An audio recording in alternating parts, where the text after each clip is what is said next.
Hello guys, मैं हूं रवि शर्मा और देख रहे हैं मैथ्स प्लस।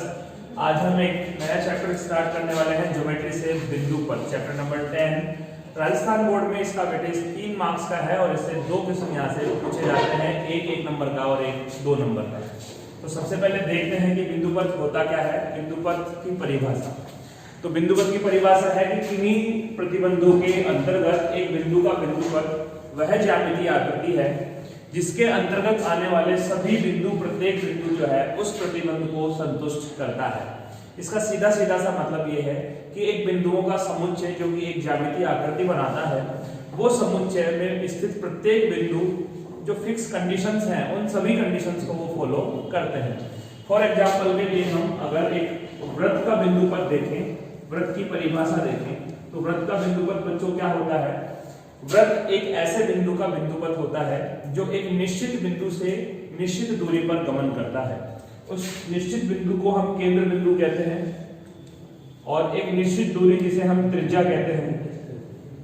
इस निश्चित बिंदु और निश्चित दूरी पर गमन करने वाले इस बिंदु को, इस बिंदुओं के समुच्चय को, इस बिंदु के पथ को बिंदु पथ कहा जाता है और ये बिंदु पथ कहलाता है वृत्त का। तो वृत्त एक ऐसे बिंदु का बिंदु पथ है जो एक नियत बिंदु केंद्र से नियत दूरी त्रिज्या पर गमन करता है। अब बात आती है इस प्रश्नावली की, तो 10.1 प्रश्नावली आपके सिलेबस में बची हुई है। 10.2 प्रश्नावली कोरोना की वजह से हटा दी गई है। 10.1 प्रश्नावली में 2 ही प्रमेय आपको पढ़नी है। एक तो पढ़ना है समदूरस्थ बिंदुओं से बिंदु पथ का बिंदु पथ, और एक पढ़ना है 2 प्रतिच्छेदी रेखाओं से समदूरस्थ बिंदु का बिंदु पथ। तो चलिए पहले सबसे पहले देखते हैं कि 2 बिंदुओं से समदूरस्थ बिंदु का बिंदु पथ क्या होता है।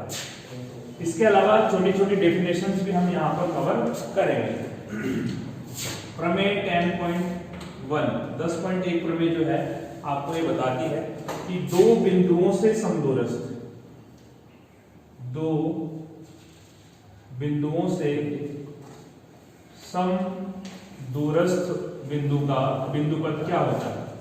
2 बिंदुओं का मतलब है समतल पर स्थित किन्हीं भी 2 बिंदुओं से समदूरस्थ, मतलब इन दोनों बिंदुओं से समान दूरी पर स्थित बिंदु का बिंदु पथ क्या होगा।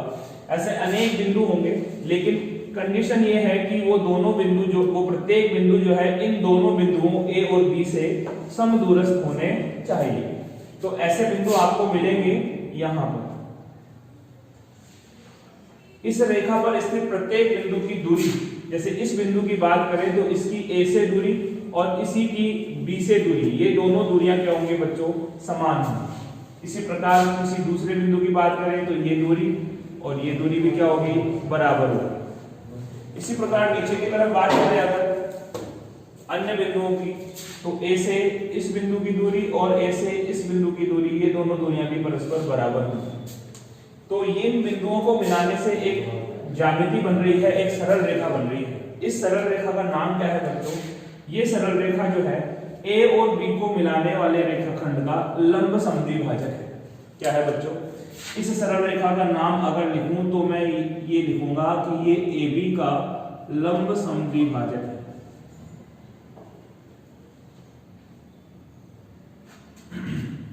तो समतल पर 2 बिंदुओं से समदूरस्थ बिंदु का बिंदु पथ क्या होता है? उन बिंदुओं को मिलाने वाले रेखाखंड का लंब समद्विभाजक। उन बिंदुओं को मिलाने वाले रेखाखंड का लंब समद्विभाजक ही 2 बिंदुओं से समदूरस्थ बिंदु का बिंदु पथ कहलाता है। तो ये थी आपकी प्रमेय नंबर 10.1। इसके बाद में 2 प्रतिच्छेदी रेखाओं से समदूरस्थ बिंदु का बिंदु पथ क्या होता है, चलिए देखते हैं।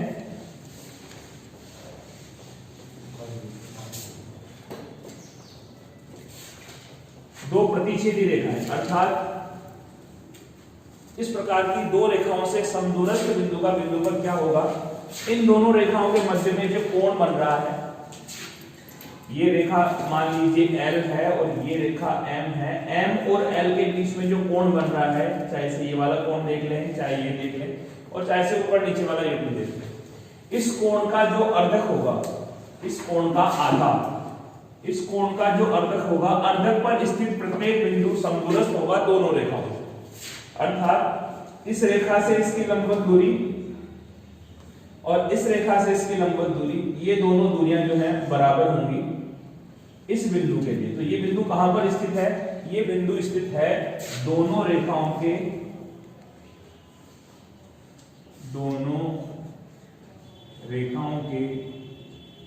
कोण अर्धक। इसी प्रकार कोण अर्धक इधर भी हो सकता है, ऊपर भी हो सकता है और नीचे हो सकता है। तो कोण अर्धक पर स्थित प्रत्येक बिंदु दोनों रेखाओं से क्या होता है? समदूरस्थ होता है। तो ये दो प्रमेय पर आधारित आपको 10.1 प्रश्नावली हल करनी है। इसके बाद हम कुछ छोटी छोटी डेफिनेशंस देखते हैं जो 1 नंबर के प्रश्न में पूछी जाती है। तो सबसे पहले जो बोर्ड एग्जाम में बार बार प्रश्न पूछा गया है वो है घड़ी का पेंडुलम। पेंडुलम का बिंदुपद क्या होगा?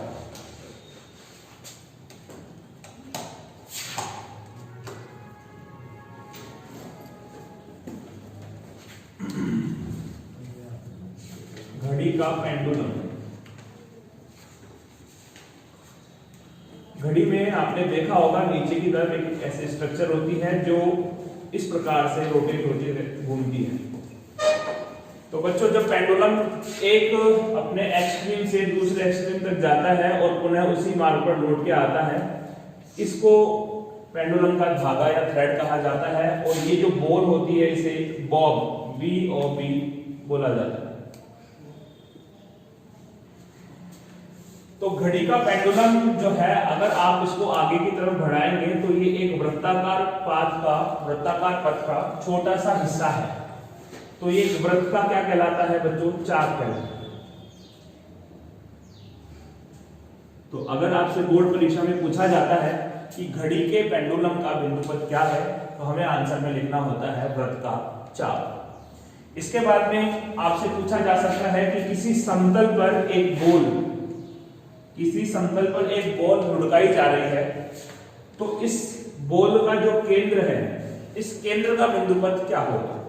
तो समतल पर जब बॉल लुढ़केगी बच्चों, तो आप देखेंगे कि बॉल थोड़ी देर बाद आगे चली जाएगी, उसके बाद और आगे चली जाएगी और आगे चली जाएगी, लेकिन केंद्र जो है बॉल का उसी सरल रेखा में स्थित होगा। यानी केंद्र का बिंदुपद इस प्रकार से आएगा और ये रेखा जो है समतल के बिल्कुल एक समानांतर रेखा होगी। तो समतल पर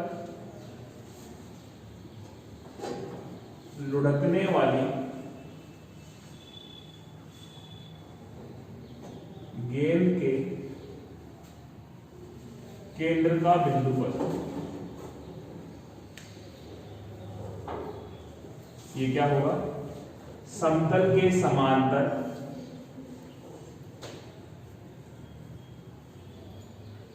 सरल रेखा। इसके अलावा बच्चों संगामी रेखाओं का बिंदुपद भी पूछा जाता है, लेकिन अब की बार जो नया सिलेबस आया है उसमें संगामी रेखाओं के बिंदुपद वाला हिस्सा हटा दिया गया है।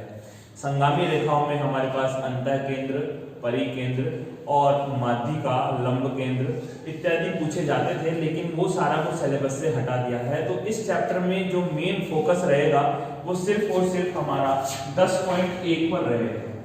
और 10.1 पर में दो ही प्रमेय हैं, 10.1 और 10.2 प्रमेय, यानी दो बिंदुओं से समदूरस्थ बिंदु का क्षेत्रफल बिंदुपद और दो प्रतिच्छेदी रेखाओं से समदूरस्थ बिंदु का बिंदुपद। तो चलिए अब शुरू करते हैं प्रश्नावली 10.1।